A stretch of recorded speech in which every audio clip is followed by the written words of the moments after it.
I have played many video game franchises throughout my life.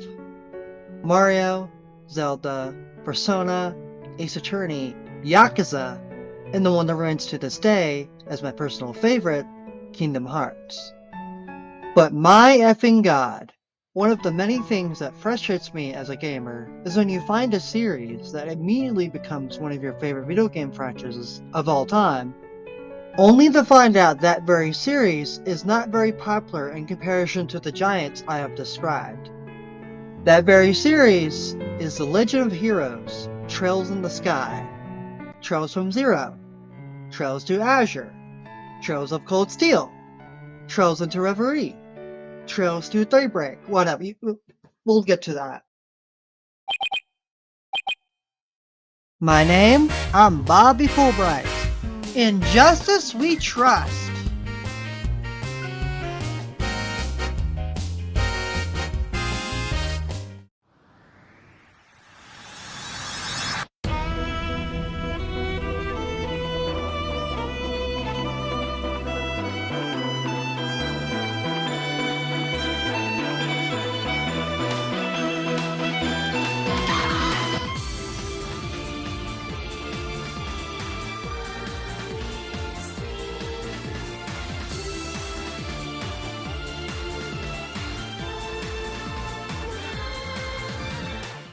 The year is 1989, and Neon Falcom, a small gaming company, released the first game to their third long-running franchise, The Legend of Heroes, or at the time, Dragon Slayer. They would release 4 sequels. However, it wouldn't be until The Legend of Heroes 6 where the series would truly find its stride. That game, titled Trails in the Sky, or Sora no Kiseki in Japan, Here we go! would mark the beginning of a massive overarching narrative, which would be very different from the previous 5 games. Now I know what you're probably thinking. The Legend of Heroes is one of the most generic names ever. And you know what? You're right. Between you and me, the series being called The Legend of Heroes is, in my opinion, probably one of the main reasons why this series was so niche and unpopular. I mean, sure, the stories of these games are about a bunch of heroes. But come on, they could have come up with something way cooler. It just comes off as like some weird ripoff of The Legend of Zelda. And Trails? Really? Trails in the Sky, from Zero to Azure, of Cold Steel into Reverie. What the fuck does that even mean? And much like with the Zelda comparison, I wouldn't be surprised if people saw this as a ripoff to the Tales series. There's a reason why many fans prefer to call the series by its Japanese name, Kiseki, which even I can admit sounds way more appealing. But whatever, I'm going off track here. The point I'm trying to make here is that the naming conventions for these games, in my opinion, does a massive disservice to what the series actually is, and what it's truly about.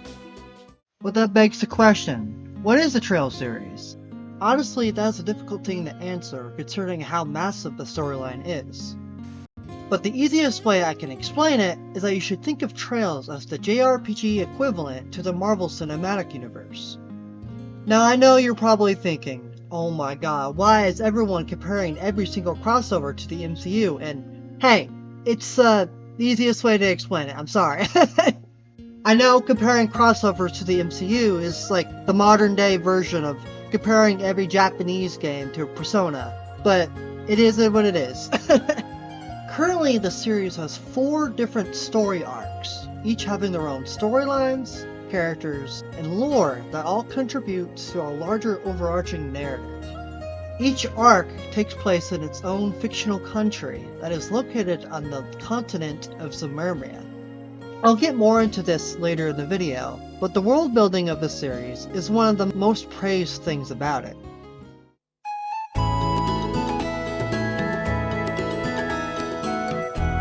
The first arc, originally released in 2004, titled Trails in the Sky, stars the first and only female protagonist, we don't talk about the Cold Steel anime, Estelle Bright, who is basically just this series' equivalent to Athena Sykes from Ace Attorney. No, seriously, they are the same character. No one's gonna convince me otherwise. Accompanied by her adoptive brother, Joshua, they go on an adventure in the kingdom of Liberl to prove themselves as legitimate bracers. But seriously, Estelle is so funny. And the secondary protagonist, Joshua, is also really amazing, especially with his great chemistry with Estelle. She isn't my favorite protagonist by all means. Admittedly, I do prefer Joshua. Don't kill me, Estelle Sims, please. But the moment you start playing these games, you will be immediately roped into her craziness. Yeah, everyone says that before they get hit with the big stick. Along the way, they meet allies that will help them on their journey, including my absolute favorite character in the whole series, Oliver Linham. The story of these two protagonists lasts for 2 games, titled Trails in the Sky First Chapter and Trails in the Sky Second Chapter. However, the 3rd game in this trilogy decides to take a different approach by focusing on a completely different character, that being Kevin Graham, who had a minor role in SC. I obviously won't dive into spoilers, but I will say Kevin is freaking amazing, and in my opinion, is way better than Estelle and Joshua. Falcom needs to give this man more screen time in the later games, seriously. Also Reese, please. More Reese, please. Reese's.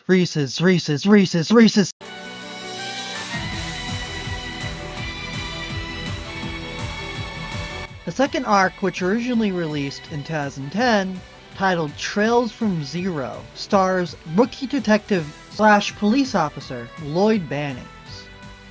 3 years prior to the events of the main game, Lloyd's older brother Guy Bannings tragically passed away in the line of duty, which of course sets the story in motion, as Lloyd not only has to figure out who killed his older brother, but also how to make a name for himself as a detective in his own way. He joins forces with a newly established police force known as the Special Support Section, or SSS for short. Unlike Trails in the Sky though, these games only last for a duology, starting with Trails from Zero of course, but then ending in Trails to Azure. Overall, they are excellent games, my feelings on the second game's writing aside, but they are still worth checking out. And it also easily has the best soundtrack in the entire franchise, in my opinion. Seriously, the music is godlike.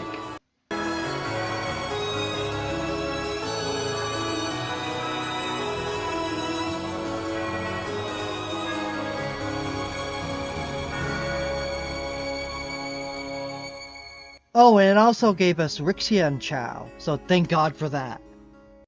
Or is it Cow? Ko? Ko? I have no idea. Point is, I love this man.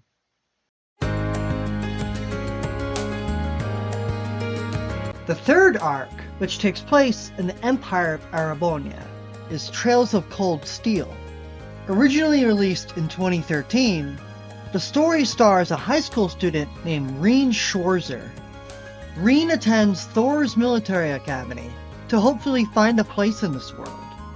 Because, without diving too deep into spoilers, let's just say Reen doesn't really like himself. Which of course is the entire basis of his character arc over the course of the games. Oh, and I should mention, unlike the previous 2, this has 4 different games, making Cold Steel easily the longest arc in the whole franchise. Though trust me, the length is totally justified, at least in my opinion. Much like the previous arc, Reen joins his own group of friends, known as Class 7, which the one and only Oliver created himself in order to bring about the winds of change. Now for the latter 2 games, there is a time skip where Reen is now officially an adult, and not only that, a teacher tasked with guiding the new Class 7, after the characters from the first 2 games all graduated. For me personally, Class 7 is easily my favorite cast across the whole series. Laura, best girl. Elliot and Ash, my sons. Eustace, Machias, and Fee, I kneel. Sarah, best teacher in gaming. I don't make the rules. Gaius, who's surprisingly wholesome, even if you won't shut up about the wind. Wind. Emma, sweet as heck. Oh my god, thighs. Kurt exists. I could gush about these characters all day, but of course I'll be saving that for my spoiler-filled video. But Reen effing Schwarzer. Best protagonist. I don't care what anyone says. God, I wish you would adopt me. I mean, what?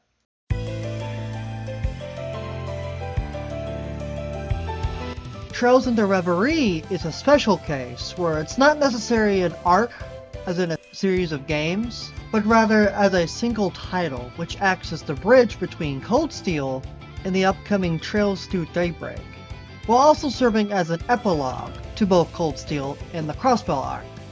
And because of that, Reen and Lloyd return as protagonists. The game has a structure where you switch between the different playable characters, sort of similar to Kingdom Hearts' Dream Drop Distance's drop mechanic. Although unlike that game, you can change protagonists at any time, instead of forcing you. This game also introduces a brand new protagonist, known as the Masked Sea. Once again, I am obviously not going to spoil, but if this video successfully gets you to try these games out, look forward to Sea, because his story is really good.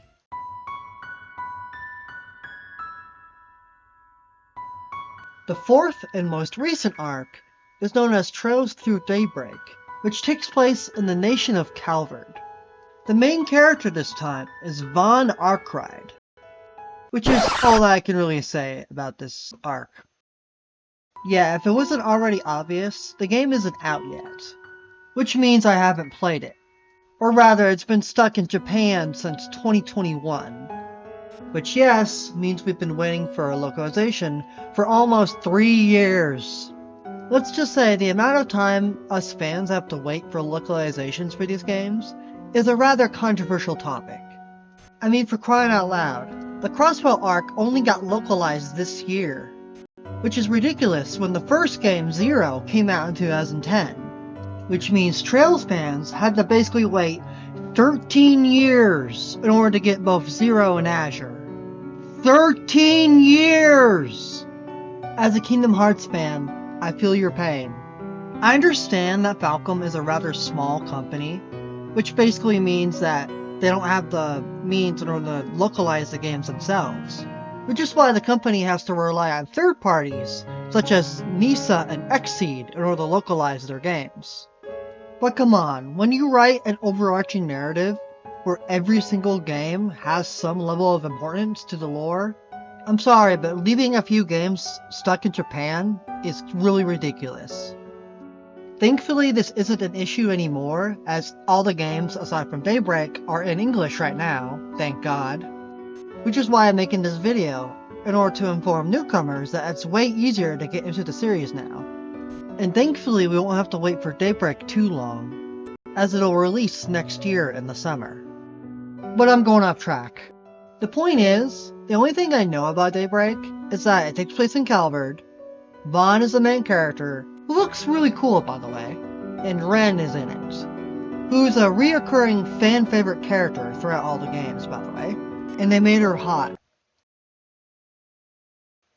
I don't know how to feel about that. So far there's only been 2 games, and supposedly there's more than likely going to be a 3rd game as well, but who knows. Concerning how Cold Steel wins, I wouldn't be surprised if Daybreak has 4 games.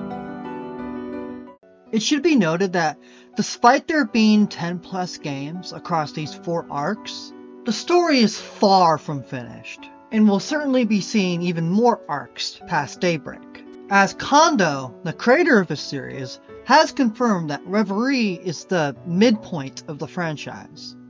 Which is insane to think about, to be honest. Because that basically means that we have 10 more Trails games to go through before the story is finished. I swear, these games have ruined my social life.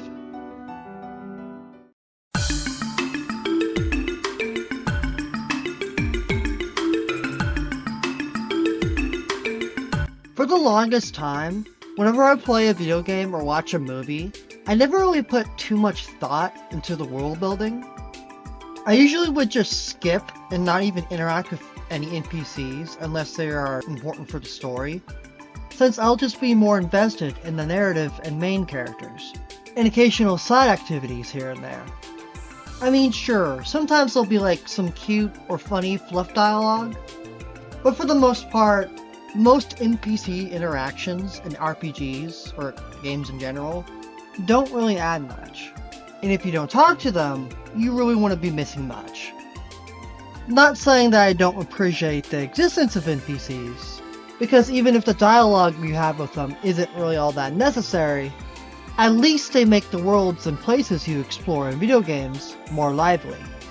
And, you know, an actual world. But all that said, the dialogue you have with most NPCs is very superfluous. An adventurer like you. Then I took an arrow in the knee. I used to be an adventurer like you. Then I took an arrow in the knee. I used to be an adventurer like you. Then I took an arrow in the knee. Alright, I get it! I know Persona fans like to gas up Funky Students from Persona 4, and Fire Emblem fans like to gas up the Gatekeeper guy from Three Houses. But let's be honest here. Do these two even have characters? No, they really don't. I still love you, Gatekeeper Senpai, I swear. However, the Trails series is very different. In fact, many fans often consider the NPC interactions to be some of the best parts of these games. No longer is there generic guard number 47 complaining about there being an arrow in his knee. Again and again and again and again and again and again. No, get that shit out of here. The NPCs now have actual names. And if you interact with them multiple times over the course of the story, the dialogue is different every time, showing that these random NPCs have actual lives going on. For example, in Trails from Zero, there's this man named Bond. At some point, he goes on a business trip to Erabonia in order for his work. And in Trails of Cold Steel 1, there's actually a quest in Chapter 4 where you actually come across Bond on his business trip. Later in Trails of Cold Steel 3, you see Bond back in Crossbell, implying that he was finally done with his business trip. And what's cool is that this isn't the only thing that happens to Bond throughout all these games. In Trails to Azure, there's a quest where his daughter's cat went missing. And in Trails of Cold Steel 4, without diving too deep into the spoilers, there's a draft for a war going on. And unfortunately, Bond gets selected.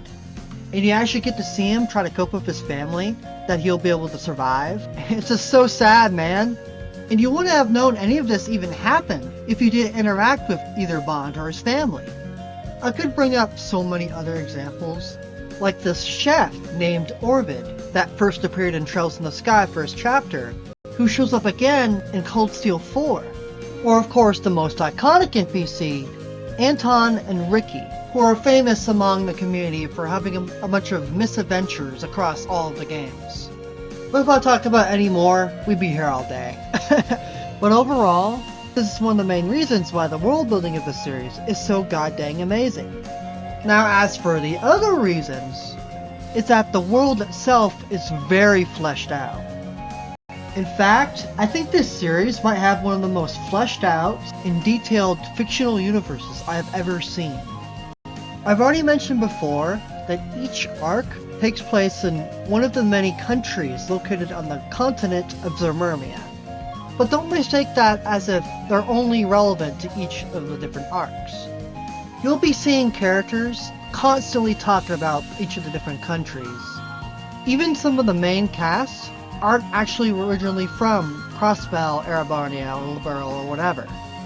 Tio, one of the members of the SSS, is actually from the Principality of Remeferia, a nation that, as of the time of this video, we have not explored yet. There's even an important event that happens in Trails to Azure where a trade conference between the different nations happens, where they discuss certain political issues. It's stuff like this that makes the world of Trails even bigger than it actually is. I also highly recommend watching this video from Mother's Basement. an anime YouTuber that actually made a video about this exact topic. Bottom line is, if you ever decide to check these games out, make sure to talk to as many NPCs as you possibly can, because they really do add a lot to the experience. Trails is a turn-based RPG, but with a twist. Your options are split into two different categories: arts and crafts. Arts is the series equivalent to magic, which consumes EP. However, you will always have to wait at least one turn in order to be able to cast a spell. Because of this, arts aren't always very reliable. The type of arts that you can use is determined depending on what type of quartz you have equipped into your orbment. Now, to help you understand all this JRPG gibberish, canonically speaking, quartz are the multicolored gems that you will find all across the world, mostly in chests. And for any quartz that you find on your journey, such as Action 1 here, you'll need to place it within your orbment on the camp menu, which will allow you to use specific arts, such as Clock Up, a speed boost ability, and Soul Blur, which is basically just a dark fireball thing. So yeah, if you've played Final Fantasy VII and know about its materia system, this will become very familiar to you. Now there are 7 different categories of quartz: Earth, Fire, Wind, Water, Space, Mirage, and Time. Earth will mostly give you arts that will increase your defense. Fire generally consists of moves that will increase your attack. Water gives you healing spells and additional HP. Wind evasion perks, which will allow you to dodge enemy attacks, etc, etc. With this sort of system, you can basically build any character any way you want, giving these games endless replayability. As for the other side of combat, there is crafts. These moves are special, as they are unique to each playable character.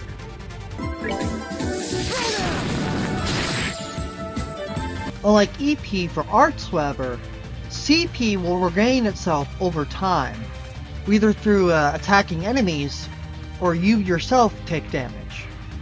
And there are also other methods that will allow you to regain CP faster, allowing you to use more crafts. The most powerful of these moves are S-crafts, which is a super move that comes with a jaw-dropping cinematic.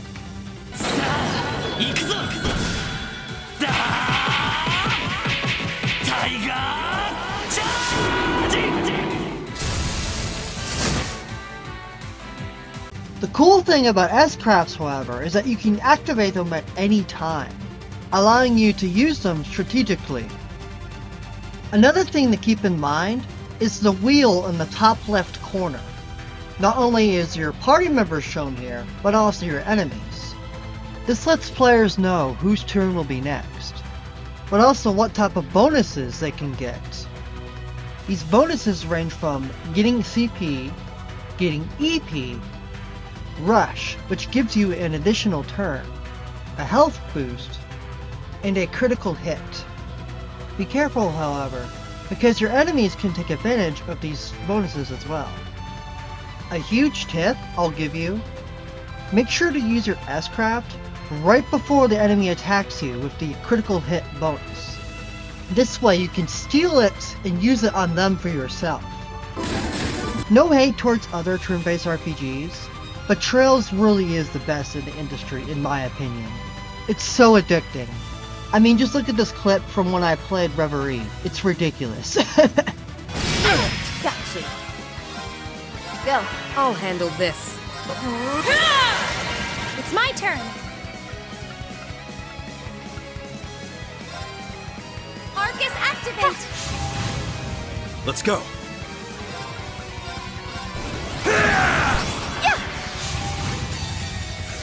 This is the power. Behold! Now that's a lot of damage! Down. All right, let's do this. This. It's my turn. Oh, blessed rain. Thank you. Got you. It's down. An opening. This'll end it.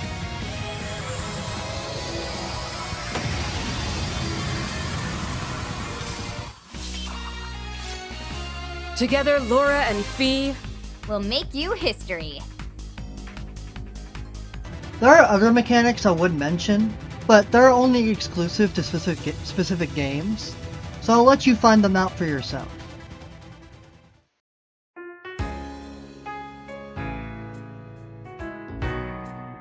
At most points within the story, there will always be a moment where you'll be forced to do certain quests. Some required, some not. But trust me, these quests should not be missed, to the point where I often question myself if these side quests should even be optional in the first place. Most of this has to do with the world building, as I mentioned before, but there's a lot of quests in there that are also very fun and memorable. Some personal favorites of mine being the ones related to Phantom Thief B, a thief that makes common appearances throughout the series. In Trails of Azure, there's this really cute one where you have to dress up as a mascot for Tio. Huh, as a Yakuza fan, that sounds familiar. But my personal favorite quest has to be this one from Cold Steel 4, which I won't spoil, aside from the fact that it involves an NPC named Stark, but I'll just say it should have been in the main story. There's also really fun minigames that will offer as a good distraction. Cold Steel 2 snowboarding, let's go! It should be noted that these quests can only be activated during certain points of the story. Meaning if you progress through the story too far, you can actually miss some quests. Which I'll admit is really annoying. I understand why the developers do this for specific story reasons, but I do wish the developers handled the quests with a sandbox approach, so that I can complete the quests anytime I want. But whatever, it is what it is. At least this series doesn't have a bunch of hidden side quests. Hidden as in they don't even let players know that these quests even exist. Unless they aimlessly ran around talking to random NPCs. That would be really annoying, wouldn't it? Oh wait. The soundtrack for these games is also really amazing. I know I've already shown some tracks throughout this video, but I want to take the next couple minutes of showcasing some of my personal favorites.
And I can't forget to mention the opening themes for all these games.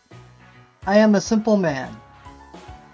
If a game has a really cinematic intro with a banger theme, automatic 10 out of 10.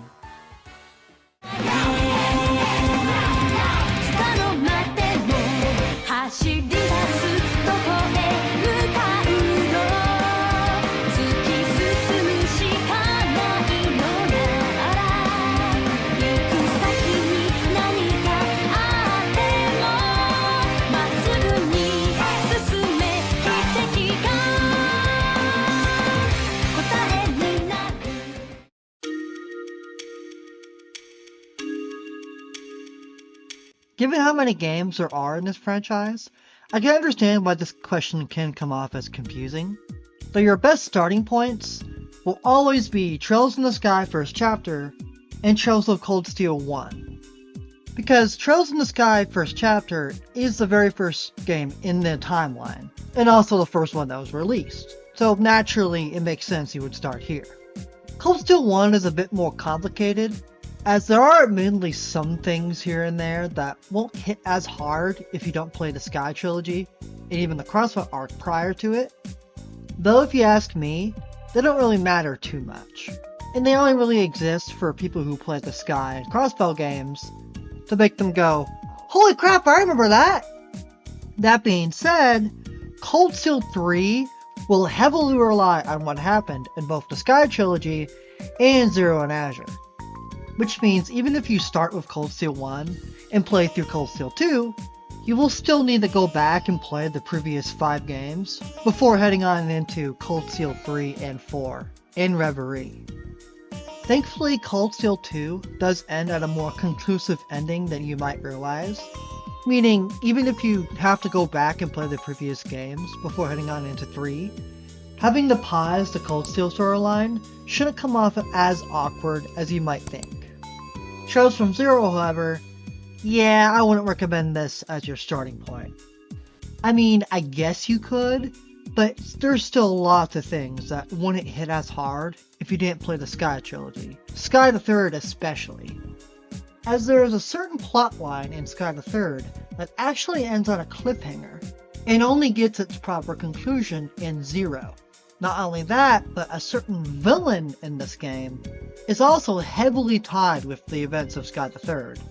And once they finally show their true colors in Zero's story, their introduction won't hit nearly as hard without prior knowledge from the Sky games. Not saying it's impossible to start at Zero, as it still has its own self-contained story, with Lloyd and his brother and all that, but in my personal opinion, don't start here. Start with Sky 1 or Cold Steel 1. As for Trails for Daybreak, I can't comment on that, since, again, I haven't played it. Overall, these are the 2 timeline orders that I would recommend to most people. Now as to what consoles you should play the series on, I highly recommend Steam above all else. The Crossbell Arc, Cold Steel, and Reverie are all on PlayStation, but for whatever reason, the Sky Trilogy isn't. And for Nintendo Switch owners, it's even weirder as only Cold Steel 3, 4, the Crossbell Arc, and Reverie are on the system. This issue would be fixed if the Sky Trilogy was ported to other consoles aside from Steam, but unfortunately you can't do that right now. So if you want to play all the games on one console, Steam is your best bet.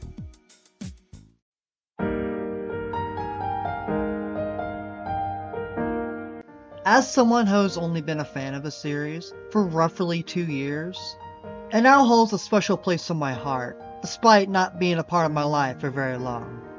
Which makes the fact that it's so niche so frustrating. Of course, it isn't without its faults though. The pacing of the games can admittedly be a bit slow. The animations and the cutscenes of the 3D games look very janky. It has a bad case of anime tropes, even if it doesn't bother me personally. But the thing that annoys me the most is that there's a substantial amount of content that is important for the story that players can easily miss, at least without a guide. Whether it be in hidden side quests, the bonding events in Cold Steel, especially CS4, the final bonding events that can only be unlocked through specific means. There's even some important lore in Cold Steel 2 that's only in New Game Plus. Like, what? What? What the fuck? I'll talk more about that when I make my videos where I talk more about the story, full of spoilers and all that, but god dang, this is so annoying. These issues aside though, god dang, I have never had this much fun in a series since Kingdom Hearts. In conclusion, I hope this video lets you know that this series even exists, and that you should play it. I mean seriously, you should play it. right now, stop the video, go play this, go buy it. Do it! Do it! Just do it! I know up to this point, for my YouTube channel, I've only made parodies or shitposts. But I want to expand it to videos like this, where it's video essays and the like. As I have plenty of ideas in terms of just talking about some of my favorite video game franchises. And not just Trails, of course, as I do want to make videos on my other interests as well, such as Kingdom Hearts, Ace Attorney, Yakuza, etc. And of course, I'll continue the funny videos as well. Don't worry about that. In fact, my next video might be Yakuza 2 in a nutshell, but we'll see. But until then, see you in the next video. In Trails we trust. Oh my god, am I really gonna make that my outro for these videos?